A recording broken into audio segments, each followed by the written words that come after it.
Good afternoon, ladies and gentlemen, and thank you for the introduction, Mr. Chairperson. I'm pleased to be here today to share my own personal experience and the general situation of human rights violations in Eritrea.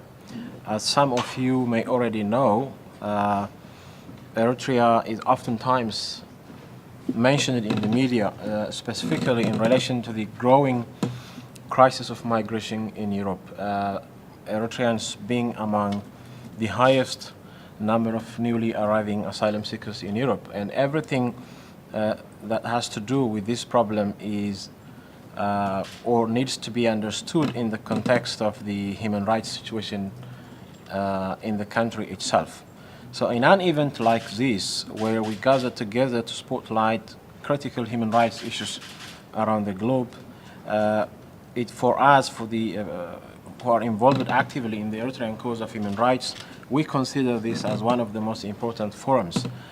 If we look back into 4, 3, or 5 years from now, you wouldn't see Eritrea represented enough in such kind of international forums.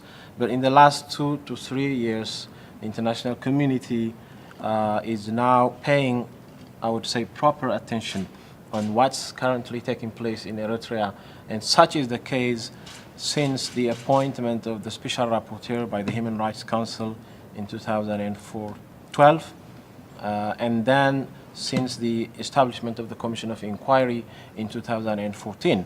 And as we know, by now the Commission of Inquiry has already published its first groundbreaking report sometime last year in June 2015, in which the Commission says the overall situation of human rights violations in Eritrea may even amount to that of crimes against humanity, and it doesn't get as bad as it is when we say crimes against humanity, because these are one of the 3 major categories of crimes which are prohibited by international law and which may even fall under the jurisdiction of the International Criminal Court in The Hague.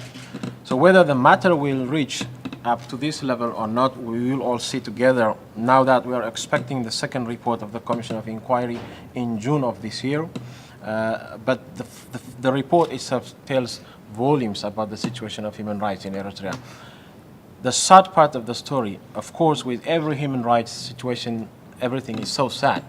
But the experience in Eritrea is that this is happening only in a matter of about 25 years since the independence of Eritrea. So Eritrea, historically, it's one of the youngest countries in the world. As I said, it has been only 25 years since it achieved independence from Ethiopia. And in such a very short period of time, everything has gone upside down. We never expected that a government which was the most popular liberation movement in our history would become one of the most despised governments in our history. So this is what it really makes it very sad. And right this year, in May 2016, Eritrea will, of course, will be celebrating. I don't know if it will be celebration, but it will be 25 years since independence. And I hope in the next months or years to come, hopefully not years, but maybe months, we might be able to see some change at the ground level. So all we are trying to do is, when we come to events like this, it's to invite the attention of the international community, but in addition to that, we also would like to build networks to broaden our solidarity with people, with peace-loving people of the world, throughout the world, and of course at the same time also sharing our experiences with our fellow speakers coming from different corners of the world. But at personal level, when I speak on events like this, it's of course without forgetting the different obstacles and challenges I go through my life.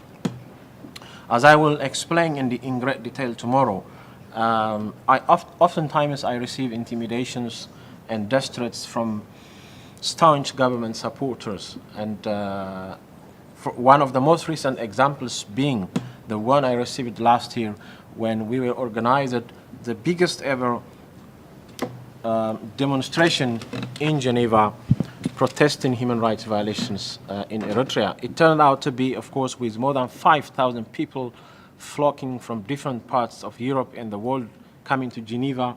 We organized the largest mass rally against human rights violations in Eritrea, at the same time demonstrating our support to the United Nations mandated Commission of Inquiry. And in relation to this and other previous work on human rights, I have been receiving a number of intimidations and including the threats.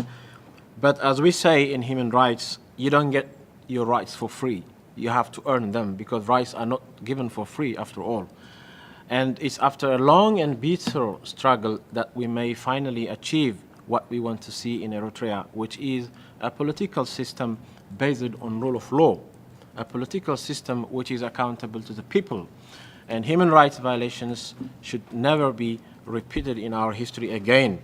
This is not what we fought when we achieved independence 25 years back, and that's what we are trying to do now. And of course, we know we cannot achieve this, we cannot do this without the support of our international friends, without the solidarity of the international community, and that remains to be our main message that I would like to repeat today and in the follow-up session we also have tomorrow. So, well, most of it, as I said before, will be presented in my speech tomorrow, but I think by way of brief introduction, I think this should do for today about the general situation in Eritrea and my own personal experience as a human rights defender, of course, an exiled human rights defender, so to say. Thank you so much.